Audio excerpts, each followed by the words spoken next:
It's been 5 days since Hamas brazenly fired rockets at Jerusalem and other Israeli cities in a totally unprovoked attack.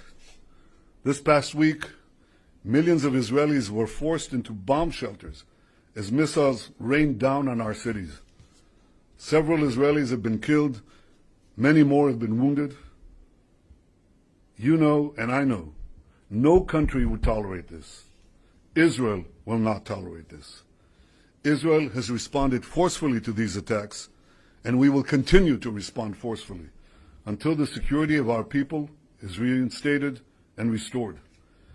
We've eliminated dozens of Hamas terrorists and taken out hundreds of terrorist sites, including missile launchers and buildings that Hamas used to plan and perpetrate these attacks.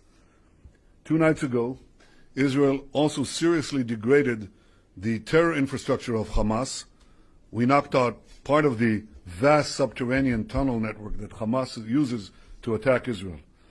I want to remind the world that in firing on our cities, Hamas is committing a double war crime. They're targeting our civilians and hiding behind Palestinian civilians, effectively using them as human shields. As always, Israel is doing everything possible to protect our civilians and keep Palestinian civilians out of harm's way. We demonstrated this yet again today when we warned civilians to vacate the building used by the Hamas terror intelligence. They vacated the premises before the target was destroyed, and that's why you don't hear of casualties from these collapsing terror towers, because we take special care to avoid these civilian casualties, exactly the opposite of Hamas. Defeating Hamas does not only serve Israel's interest, it serves the interests of all those who seek peace, stability, security in the Middle East. I want to thank Israel's many friends in the international community who have strongly backed Israel's action in defending ourselves.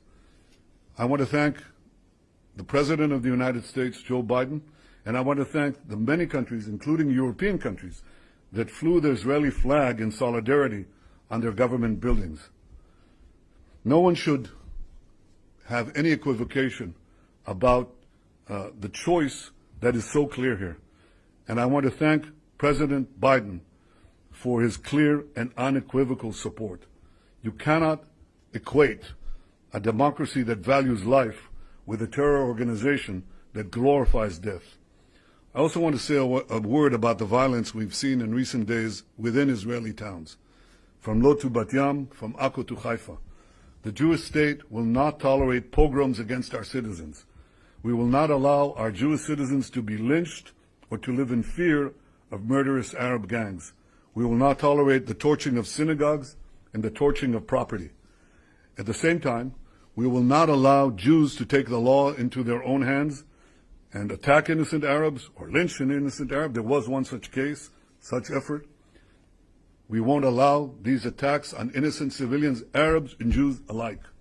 To tolerate this unacceptable vigilantism and violence is to pave a way to anarchy. Israel is the Jewish and democratic state where all our citizens, Jews, Arabs, and everyone else, are equal before the law and will receive equal protection from those who enforce the law.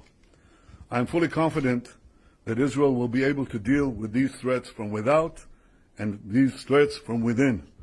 I'm confident in our army, I'm confident in our police, and above all, I'm confident in the resolve and determination of the people of Israel. Just as we've always done, we will weather this storm and emerge stronger than ever. Thank you.